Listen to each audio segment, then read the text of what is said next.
وَلَقَدْ أَرْسَلْنَا إِلَىٰ ثَمُودَ أَخَاهُمْ صَالِحًا، اور ہم نے بھیجا تھا سمود کی طرف ان کے بھائی صالح کو، أَنِ اعْبُدُوا اللَّهَ فَإِذَا هُمْ فَرِيقَانِ يَخْتَصِمُونَ، کہ تم اللہ کی بندگی کرو تو وہ قوم جو ہے دو گروہوں میں تقسیم ہو گئی جو آپس میں جھگڑنے لگے۔ قَالَ يَا قَوْمِ لِمَ تَسْتَعْجِلُونَ بِالسَّيِّئَةِ، انہوں نے کہا کہ اے میری قوم کے لوگوں کیوں برائی کی جلدی مچاتے ہو، قبل الحسنہ بھلائی سے پہلے، یہ جو کہہ رہے ہو کہ لے آؤ عذاب، اس کی جلدی نہ مچاؤ۔ لولا تستغفرون اللہ لعلکم ترحمون، کیوں نہیں تم اللہ کا استغفار کرتے، معافی چاہتے اللہ سے تاکہ اللہ تم پر رحم کرے۔ قالوا طیرنا بک وبمن معک، انہوں نے کہا کہ ہمیں تو کچھ محسوس ہو رہا ہے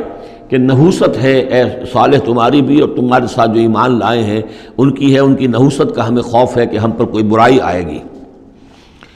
قال طائرکم عند اللہ، انہوں نے کہا تمہاری نحوست یا تمہاری بدقسمتی جو بھی ہے وہ سب اللہ کے اختیار میں ہے۔ بل انتم قوم تفتنون، بلکہ تم ایک ایسی قوم ہو جو بچلائے جا رہے ہو، بھٹکائے جا رہے ہو۔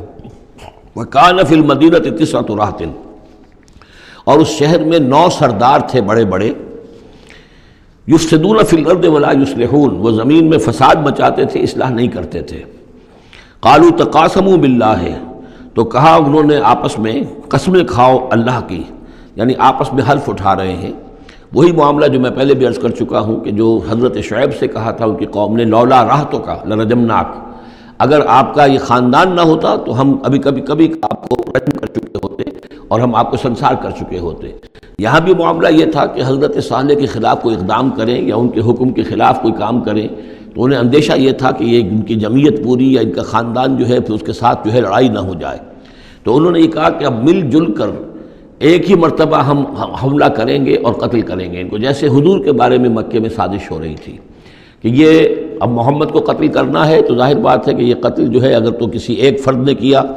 اور وہ تو پھر اس قبیلے کو اس کی سزا بھگتنی پڑے گی، اور وہ ہماری ہو سکتا ہے ان فائٹنگ شروع ہو جائے، ہماری خانہ جنگی شروع ہو جائے۔ لہذا یہ کہ سب قبیلوں سے ایک نوجوان لو اور مل جل کر اچانک جا کر سب کے سب حملہ کرو، سب کے سب اس پر وار کرو محمد پر صلی اللہ علیہ وسلم، تاکہ کسی کو یہ پتہ نہ چل سکے کہ کس نے قتل کیا ہے۔ تو اسی طرح کا معاملہ انہوں نے کہا، تقاسموا، آپس میں قسمیں کھاؤ اللہ کی، لنبیتنہ، کہ ہم اس پر رات کے وقت اچانک حملہ کریں گے، واہلہ، اور اس کے گھر والوں پر، ثم لنقولن، اور پھر ہم یہ کہیں گے لولیہ، اس کے جو وارث ہوں گے ان سے کہیں گے، اور جو بھی ان کے ہوں گے لوگ ان کی طرف سے مقدمہ لے کر اٹھنے والے قتل کا، ما شہدنا مہلک اہلہ، ہم تو نہیں موجود تھے، ہمیں کچھ معلوم نہیں، ہم نہیں جانتے کس نے ان کو سب سارے گھر والوں کو کس نے ہلاک کر دیا ہے، ہم وہاں موجود نہیں تھے۔ وَإِنَّا لَصَادِقُونَ، اور ہم سچے ہیں۔ یہ قسمیں کھا رہے ہیں، سازش کر رہے ہیں کہ آپس میں قسمیں کھاؤ تاکہ کوئی ایک بھی اگر اس معاملے میں پیچھے رہ گیا، اس نے قسم نہ کھائی تو ہمارا بھانڈا جو ہے چوراہے پر پھوٹ جائے گا۔ تقاسموا باللہ، قسم کھاؤ اللہ پر سب آپس میں مل کر، لنبیتنہ، کہ ہم اس کے اوپر حملہ آور ہوں گے رات کے وقت، واہلہ، اور اس کے گھر والوں پر، ثم لنقولن، اور پھر ہم یہ کہیں گے لولیہ ما شہدنا مہلک اہلہ وإنا لصادقون۔ ومکروا مکرا ومکرنا مکرا، انہوں نے اپنی سی سازش کی، اپنی سی تدبیر کی، اپنا سا پلان بنایا، اور ہم نے اپنا پلان بنایا، وہ مکرنا مکرن وہم لا یشعرون، پتہ بھی نہیں تھا۔